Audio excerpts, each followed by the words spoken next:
Hi everyone, welcome to my channel. আমি দোয়েল। তো আজকে আমি বানাবো ঠান্ডা ঠান্ডা মিষ্টি দই। তো চলুন আমার কিচেনে রেসিপিটা শুরু করি। মিষ্টি দই বানাবার জন্য সবার প্রথম আমি 1/2 লিটার দুধ নিয়েছি, আর এটা কিন্তু ফুল ফ্যাট গরুর দুধ। আপনারা চাইলে এখানে প্যাকেটের দুধও ব্যবহার করতে পারেন, কিন্তু সেটা অবশ্যই কিন্তু ফুল ফ্যাট হতে হবে। দুধটাকে আমি আগে একবার জাল দিয়ে নিয়ে নিয়েছি। এবার আবার আমি গ্যাস অন করে দুধটাকে জাল দিতে শুরু করব। আর দুধটাকে জাল দিয়ে দিয়ে আমি খানিকটা কমিয়ে নেব, কিন্তু একবারই অর্ধেক কিন্তু করে নেব না। দুধ ফুটতে শুরু করলে আমি কিন্তু এভাবে নাড়তে থাকবো, যাতে ওপরে কোনো সর না পড়ে। দুধটা ফুটতে ফুটতে দেখুন অনেকটাই কিন্তু কমে এসেছে। দুধটা ফুটতে ফুটতে অনেকটাই কমে এসেছে। এখন এর মধ্যে আমি 4 টেবিল চামচের মতন চিনি দিয়ে দেব। যেহেতু এখানে আমি মিষ্টি দই রেডি করছি, তাই চিনিটা একটু বেশি লাগবে। চিনি দেওয়ার পর আমি ভালো করে চিনিটাকে দুধের সঙ্গে নাড়তে থাকবো, যাতে চিনিটা ভালো করে গলে যায়। তারপর আমি গ্যাসের ফ্লেম বন্ধ করে দুধটাকে ঠান্ডা হতে দেব। দুধটাকে নামিয়ে আমি ঠান্ডা হতে দিয়েছি। এখন আমি একটা কড়াই বসিয়ে দিয়েছি, তার মধ্যে আমি 2 টেবিল চামচের মতন চিনি নিয়ে চিনিটাকে আমি ক্যারামেল করে নেব। এটা দিলে কি হয়, যে মিষ্টি দইয়ের সুন্দর একটা লালচে কালার থাকে, সেটা আসে। তার জন্য এই ক্যারামেলটা করা। তাহলে এখানে মোট আমি 6 টেবিল চামচ চিনি কিন্তু মিষ্টি দইয়ের জন্য ব্যবহার করছি।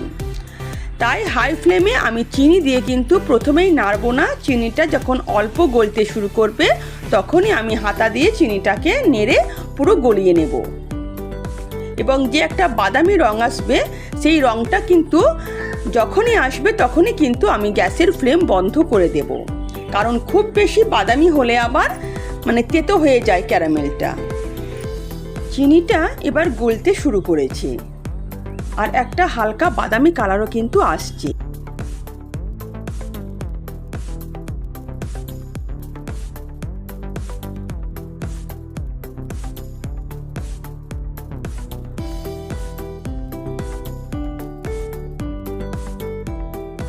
চিনিটা গলতে শুরু করেছে। এবার একটা হাতা দিয়ে আমি চিনিটাকে ক্রমাগত নাড়তে থাকবো, যতক্ষণ না চিনিটা পুরোপুরি গলে যায়। কিন্তু এখানে কিন্তু খুব বেশি বাদামি করলে হবে না, তাহলে কিন্তু চিনিটা তেতো হয়ে যাবে।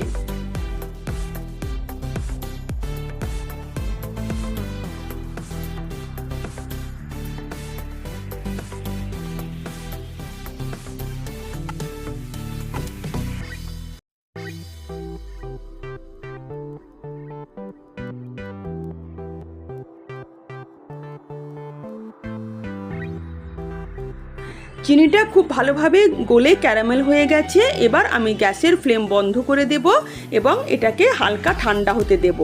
আর যদি গরম গরম আমি দুধ এর মধ্যে অ্যাড করে দিই, তাহলে কিন্তু দুধটা ছানা কেটে যেতে পারে।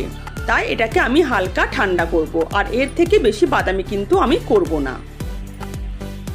ক্যারামেলটা যখন হালকা গরম থাকবে, তখনই এর মধ্যে আমি 2 হাতা দুধ অ্যাড করে দেব এবং ভালো করে ক্যারামেলের সঙ্গে দুধটাকে আমি একটু গুলে নেব।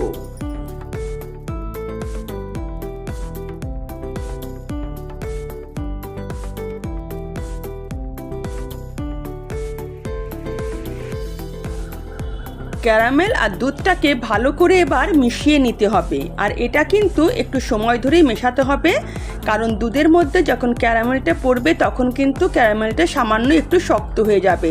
তাই বেশ খানিকক্ষণ হাতা দিয়ে এভাবে নাড়িয়ে নাড়িয়ে কিন্তু দুধ আর ক্যারামেলটাকে মিশিয়ে দিতে হবে।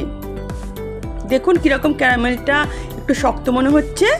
এটা ক্রমাগত নাড়তে থাকলে কিন্তু ক্যারামেলটা দুধের সঙ্গে খুব ভালোভাবে মিশে যাবে।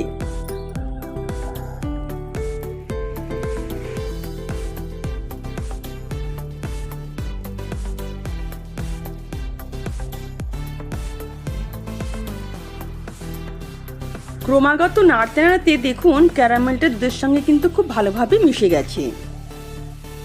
এই ক্যারামেল মেশানো দুধটা এবার কিন্তু বাকি দুধটার সঙ্গে ভালোভাবে মিশিয়ে দিতে হবে। এখন ভালো করে দুধের সঙ্গে ক্যারামেলটা মিশিয়ে নিতে হবে। দেখুন এর ফলে দুধের কালারটা কি সুন্দর এসেছে।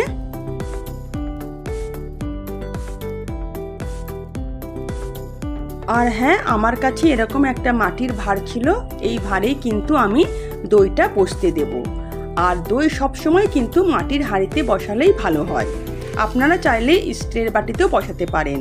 এখন আমি 1 টেবিল চামচের মতন টক দই নিয়ে আগে আমি জল ঝরাতে দিয়েছিলাম। ভালো করে জল ঝরানো হয়ে গেছে। এবার এই দইটাকে আমি ফেটিয়ে নেব। একটা হ্যান্ড হুইস্কের সাহায্যে আমি কিন্তু দইটাকে কিছুক্ষণ ফেটিয়ে নেব, যাতে কোনো লাম্পস না থাকে।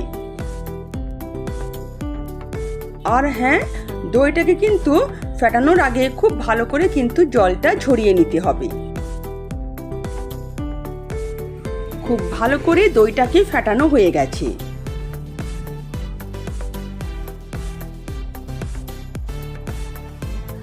দইটাকে ভালো করে ফেটানো হয়ে গেছে। এখন ক্যারামেল মেশানো দুধ আমি কিছুটা দইয়ের মধ্যে ঢেলে দেব এবং দইটাকে আরও একবার আমি ভালো করে ফেটিয়ে নেব।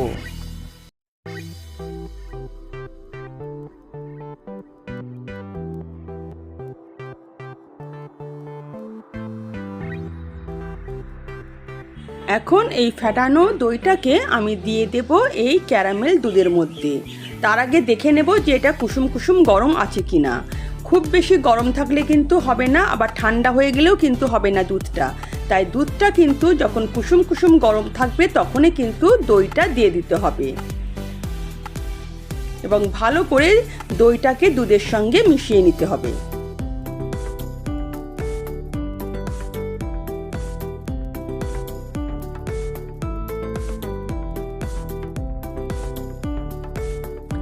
এখন হালকা কুসুম দুধটা আমি এই মাটির ভাঁড়ের মধ্যে ঢেলে দেব।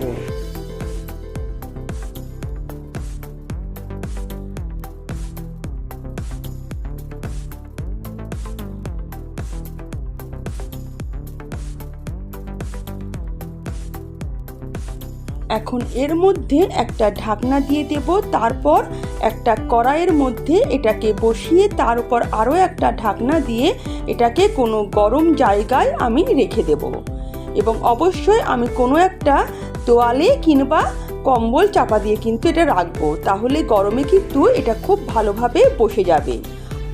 এটাকে আমি 8 ঘন্টার জন্যে জমতে দেব। 8 ঘন্টা পর আমি ফেরত এলাম, দেখি দইটা ভালোভাবে জমেছে কিনা।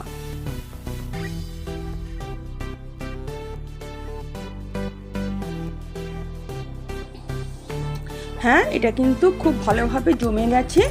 এখন এটাকে আমি 10 মিনিটের জন্য ফ্রিজারে রেখে দেব সেট হওয়ার জন্য। দেখুন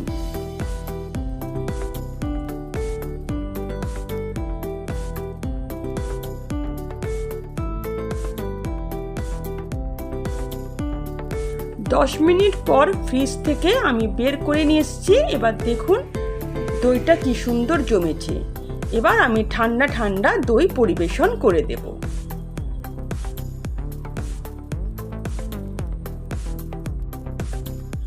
যদি আমার রেসিপি আপনাদের ভালো লেগে থাকে তো প্লিজ আমার চ্যানেলকে সাবস্ক্রাইব করবেন আর পাশে থাকা বেল আইকনও প্রেস করবেন, যাতে নিত্য নতুন রান্নার নোটিফিকেশন সবার আগে আপনাদের কাছে পৌঁছে যায়।